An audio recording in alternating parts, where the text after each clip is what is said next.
শাড়িতেই নারী, বাঙালি মানে শাড়ি। আমার ফোনেই আয়না আছে, ঠিক আছে, তো আমি সবসময় দেখতে থাকি। কেমন উদযাপন করছেন নববর্ষ?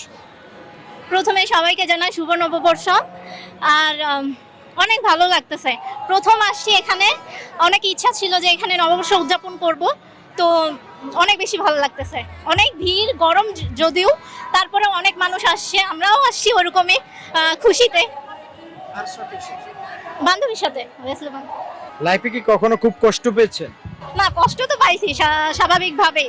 বাঙালি নারী সৌন্দর্যের মূল রহস্য কি?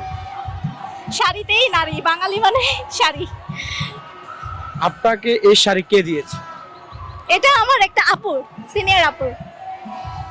আয়নায় কয়বার দেখেছেন নিজেকে আজকে? আমার ফোনেই আয়না আছে, ঠিক আছে, তো আমি সবসময় দেখতে থাকি। অগুন্তি, হিসাব ছাড়া। ছেলেরা মেকআপ করে না, মেয়েরা কেন মেকআপ করতে? এটা হচ্ছে আমি বলবো যে কি, এটা একটা আর্ট, মেয়েদের মেকআপ করাই লাগে, নিজের জন্য হলেও করা লাগে, ঠিক আছে, তাই আর কি বলবো। হ্যাঁ, খাওয়া হয়েছে। কোথায়? ইলিশ না, পান্তা, ভর্তা, শাক, এটাই। যেহেতু ব্যাচেলর থাকি, বান্ধবী নিয়ে থাকি, আমরা যেটুকু পেরেছি আমরা নিজেদের মতো করে উদযাপন করেছি। 7 বছরের রিলেশনের পর আপনার প্রেমে কি কেউ পড়েছিল? হ্যাঁ, অনেক বেশি।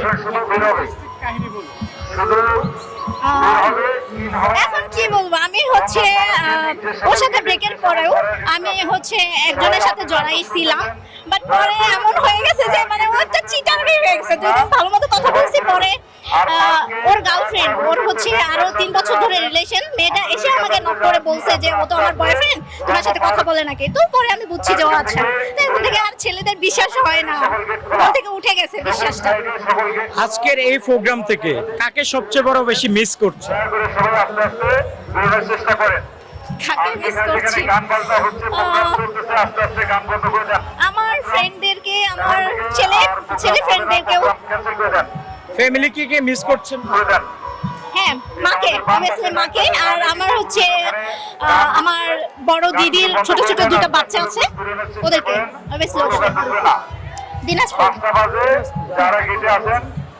এখানে হচ্ছে 3 বছর। আমাদের দিনাজপুরে, আমার ইন্টারমিডিয়েট পর্যন্ত দিনাজপুরে, তারপরে এখানে নার্সিং এ ভর্তি হওয়া। নার্সিং হওয়ার পর দেশবাসীর জন্য কি করতে চান?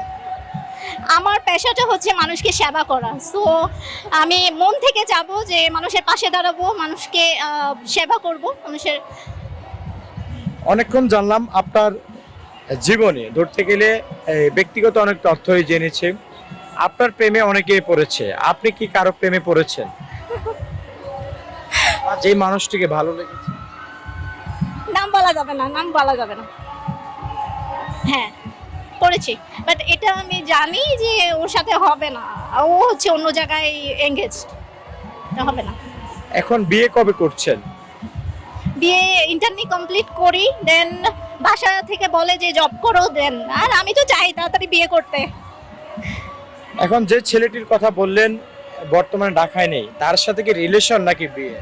বিয়ে সব কি ফিক্স? হয় তাহলে বিয়ে হবে, আর যদি না হয় তো ওটা কি ফ্যামিলি জানে? ফ্যামিলি জানে, কিছু অল্প কিছু জানে। কি ফ্যামিলি কি কিছু বলেছে? ঈদের ছুটিতে যখন বাসায় গেছিলাম তখন আসার কথা ছিল। আমি কিন্তু অনেক ভিতরের খবর বলে দিচ্ছি, যেটা অনেকে কেউই জানে না, ঠিক আছে, এখানে বলে দিচ্ছি, পাবলিশ করে দিলাম। যদি চাই একটা প্র্যাঙ্ক করতে, প্র্যাঙ্ক, আপনি আপনার বয়ফ্রেন্ডকে বলবেন, দেন ওনাকে বলবেন আপনি অন্য একটা ছেলের সাথে রিলেশন করছেন। আমার তো বয়ফ্রেন্ডই না, ওর সাথে তো রিলেশন না, ওর সাথে বিয়ের একটা কথা চলতেছে, এটা ফ্যামিলিগত ভাবে, ই তো না, বয়ফ্রেন্ড না। আমার সাথে কি রেগুলার কথা হয়? রেগুলার না, মাঝে মাঝে। ভালো, এই যে ছুটিতে বাসায় গেছিলাম তখন হচ্ছে দেখা করার কথা ছিল, এখন আমাদের দেখা হয়নি, বাস্তবে আমাকে দেখাও নাই। কি বলবো জানি না, আপনি বলতে পারবেন এটা। আপনার কাছে যদি ভালো লেগে থাকে তাহলে আপনি বলতে পারবেন। আপনার চোখের মায়ায় আর কতজনকে পালাবেন? চাই না, আমি তো চাই না, আমি চাই বিয়ে করে ফেলতে, খুব তাড়াতাড়ি বিয়ে করে ফেলতে। আর প্রেম টেম ভালো লাগে না, আসছিও বান্ধবীদের সাথে, এটাই।